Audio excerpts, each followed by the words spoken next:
Oke, salam sejahtera. Jadi hari ini kita akan buat produk menggunakan CNC DDM die sinking. Jadi cara pertama yang kita lakukan adalah memasangkan masalah elektrod G. Oke, sekarang kita akan ketatkan elektrod kita pada punya pemegang dekat DDM die sinking machine.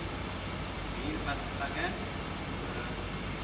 ikat dan pastikan ikatan dia adalah ketat. Seterusnya kita akan pasangkan jig pada kita punya magnetic table dan tekan, pastikan lari dengan magnetic table dan setelah lari cuba ketatkan menggunakan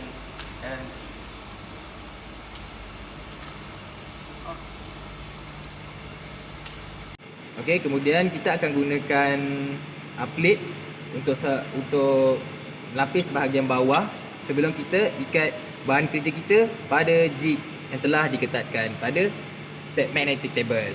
Kemudian kita menggunakan Allen key untuk ketatkan jig dan bahan kerja. Jig pada bahan kerja sehingga ketat.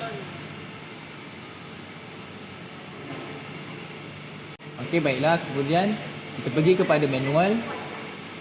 Tekan manual, pilih interface dan tekan Z untuk kita rapatkan bahan elektrod terhadap bahan kerja.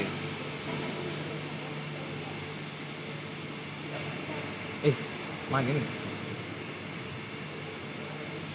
Jadi kita kena rapatkan elektrod dengan bahan kerja terlebih dahulu. Kemudian kita pergi kepada interface, pilih Z, tukarkan ST return kepada 0.1 dan kemudian tekan enter.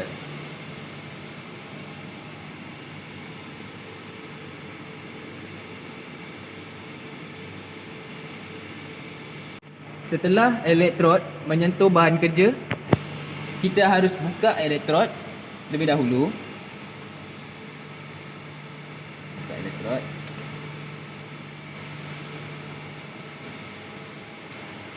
Allah. Ini panjang sangat. Okay.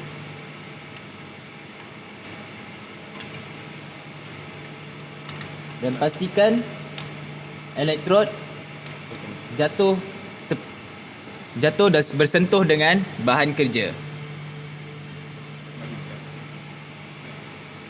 Setelah memastikan elektrod dan bahan kerja bersentuhan, kita harus ketatkan kembali elektrod yang telah dilonggarkan.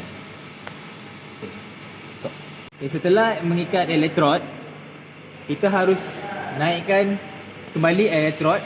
Kita harus tekan pada Z dan naikkan elektrod. Tekan pada button Z+. Okey, setelah keluar error pada paparan skrin, kita harus tekan button ACK. Setelah hilang error pada skrin, kita harus tekan button ST dan naikkan Z+. Okey. Langkah seterusnya, kita harus buat alignment. Pertama, kita pilih column center. Okey, column center. Kita harus masukkan nilai X plus, X minus, Y plus, Y minus dan Z berdasarkan elektrod yang terdapat pada bahan. Kita harus membetulkan dulu kedudukan elektrod terhadap bahan kerja, di mana kita harus melebihkan X minus dan Y plus. Lihat pada kedudukan, zoom sikit. Ada dah.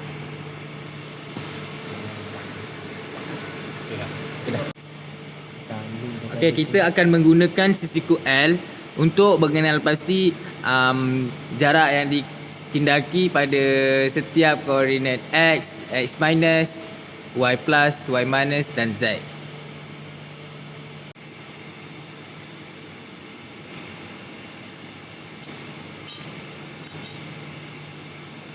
Okey, setelah kita selesai buat alignment, kita akan create program.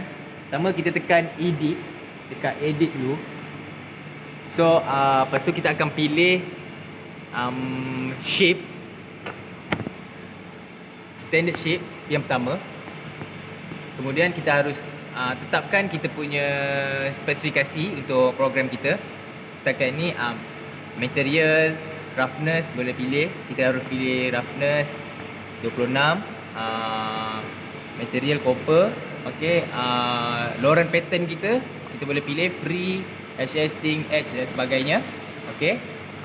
Kemudian selepas selesai, kita harus cek dulu terlebih dahulu dekat bahagian condition sama ada ketiga-tiga apa ni telah akan digunakan. Okey. Sebelum kita generate kita punya NC. Okey. Sebelum kita generate kita punya NC, kita harus tetapkan kita punya folder file. Contohnya nama Haziq. Pilih nama kita Haziq, okey. Dan kita tekan OK. Okay, setelah kita selesai edit kita punya spec program, kita pergi kepada bahagian run untuk kita run kita punya program.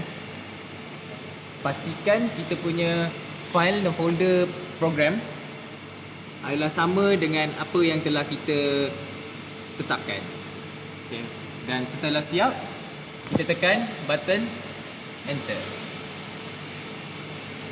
Setelah program masukkan program, running program, proses akan bermula.